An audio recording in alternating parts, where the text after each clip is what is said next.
joining us this afternoon. I like to say, we're always going to celebrate the wins, but we're not going to ignore the losses. And we had a tough 12 hours for Portlanders last night into this morning. Had four different shooting incidents involving seven victims. Had another victim that was assaulted with the use of a firearm. There were no shots fired there, but also we had a sergeant of ours out in East Precinct rear-ended by a drunk driver who was also driving a stolen vehicle. And then, of course, sadly, we had the in-custody death out in North Precinct. It's just important for me to come in and recognize, as we say so many times, that the priority for law enforcement is life safety. And that was exemplified last night in the action by a number of our officers. The initial shooting out on Stark Street involved, well over 100 participants in a community event, multiple victims. We provided medical first aid upon arrival, and also at the same time were able to muster resources and apprehend the suspect multiple blocks away. Just an example of tremendous courage and cooperation and knowledge about the area and the ability to communicate and share resources, making sure that those victims could get the medical attention they needed, as well as being able to take the suspect into custody. We saw other shootings throughout the night, as I mentioned, including this morning where officers applied first aid. Those investigations are ongoing. Obviously hoping to make arrests. They're being followed up on by our safety team that focuses on gun violence. And then, of course, the tragic loss of life with the in-custody death. And just want to recognize that tragedy for that gentleman, for his family, for the impact that has on our members, on our first responders. Certainly never the intended outcome when we step into these moments of crisis with individuals, trying to find resolutions. And we need to allow that to run its course. There's obviously... Last night we had the city attorney, we had the internal affairs, we had our homicide unit, myself. Several eyes will be on this as it also gets turned over to the medical examiner and gets looked at by the district attorney. So that will be done in a robust process. But I just wanted to take a minute and recognize that, a lot of lives were impacted last night, either by, the violence or the tragic outcomes. At the same time, we stand here on the cusp just a few hours away from this great event that's going to happen up at PG Park, and really a celebration for Portland, a celebration of the evening as thousands of Portlanders come together on a beautiful summer evening to really represent and celebrate what we want Portland to be about. So all of this heavy on my heart, heavy on my mind in my role as the chief, but also recognizing that as Portland we are going to continue to go forward to create the most safest and healthiest place for all of us to be able to thrive and live. So thank you for that. I just wanted to share those remarks. Any questions, comments? Tonight's event, we've got about 31,000 people coming in. How are you, when everybody's leaving tonight? Some are taking the transit, but some are going to be taking cars. There's going to be a lot of people. How are we handling crowd control? How are we handling the congestion in the traffic? How are we handling, also if there's an emergency, if police or fire or EMS need to get through all that? Well, I want to first of all just recognize the great team at the park, and the fact that we had a couple of these concerts last year gives us a playbook.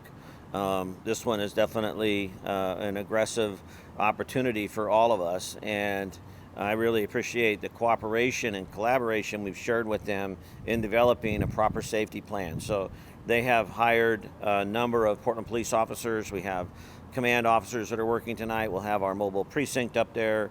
We're working closely, obviously, with PBOT around traffic, making sure that there's good, safe ingress and egress, encouraging people to use mass transit. I do know that your ticket counts as also a ride share for fare for being able to use MAX. So I feel we're well prepared, both with a safety and security plan as well as just a general movement plan. I was just up in the Stadium District prior to coming here. I was over on 23rd. I mean, the city's alive. There's a lot of people out and about, and although a little bit congested in a good way. What about like after the show? Yeah. things, but it's also people live in the area, kind of, what if people linger too long and it gets too loud or it gets too rowdy and people start complaining? Yeah, well, like I said, we're going to have a number of resources up there, and we're sensitive to the fact that this is still a residential community. This is the balancing act that we all share in living in a dense urban environment. Is how do we balance, the needs and desires and dreams of all Portlanders at the same time. But we will have a robust presence. We have detail that works our entertainment district that's familiar with crowd management. They will be working tonight, and others. And then about that time, our night shift will be coming on, so we will have additional resources coming on to be able to hopefully encourage people to, peacefully and quietly, disassemble or wherever they need to go to enjoy the rest of the evening. Do we know roughly how many PPV officers will be in, out, and around the station? Exactly up at the park, I'm not sure, but I know it's, well into the double digits. And then, we have our typical afternoon shift officers assigned to the precincts, which usually runs us around 40 or so. And then when the night shift comes on, that's probably about another 30. So roughly in that time period, we're probably looking at, 60, 70 officers in addition to whatever they have assigned up at the park. I don't mean to No, it's take over. when you think about the events of the last 24 hours, is it kind of a shock? Is it disappointment? I mean, what's your feeling right now? Yeah, it's one of disappointment and sadness. Violence should never become acceptable in our city. We should never just see this as appropriate. That's why I'm standing here today with you at, because this is not what we are about. This is not where we're trying to go and what we want to do. And the real world impact of people's lives. The shooter suspect in the shooting at 148th and Stark is 16 years old. 16 years old. His life's forever changed, right? The gentleman that was shot in the face out in St. John's, I'm not a medical expert, but significant damage there and trauma. These acts cannot just be seen as accepted. But I couldn't be more proud of the way that the Portland police throughout the night stretched incredibly thin, literally ran to the gunfire, went from call to call, mitigating, interdicting, providing aid, marshaling resources, being able to effect arrests. So there's a lot of mixed emotions, but primarily in my role as chief, it weighs heavy on me because I know this is not what Portland is or what Portland needs to be about. I know you don't want to get into too many specifics or really anything about the investigations of the events last night. Just kind of a clarifying question regarding the one on Southeast. We heard reports that there was a graduation party happening when it occurred. Can you confirm that? I'm not aware of what the significance of the event was. I know there was around 100 people, but I'm not sure the significance of what the event was about. On Southeast 4th. Yeah. Sorry, I have another concert question. I saw a bunch of streets kind of roped off, not roped off, but closed off. Is part of the reason for that is to allow EMS, fire, or first responders in general to get through more easily? Yeah, absolutely. So there's a couple of concepts around that when it comes to ingress and egress. One, we want to have space to work, right? And we know that people will congregate as close as possible just because that makes sense. You want to park as close as possible. But the reality is we need to have space to work for those emergency situations, but also creating a little bit of space allows at the beginning and the end of the show for that disbursement. It'll be open. People can cross the street freely. They don't have to worry for traffic. It allows them to get to their cars sooner, allows mass transit to flow more freely. So that's very intentional to create a little bit of space. That means we're taking up maybe some, available parking, et cetera, but there are intentional safety measures being done there.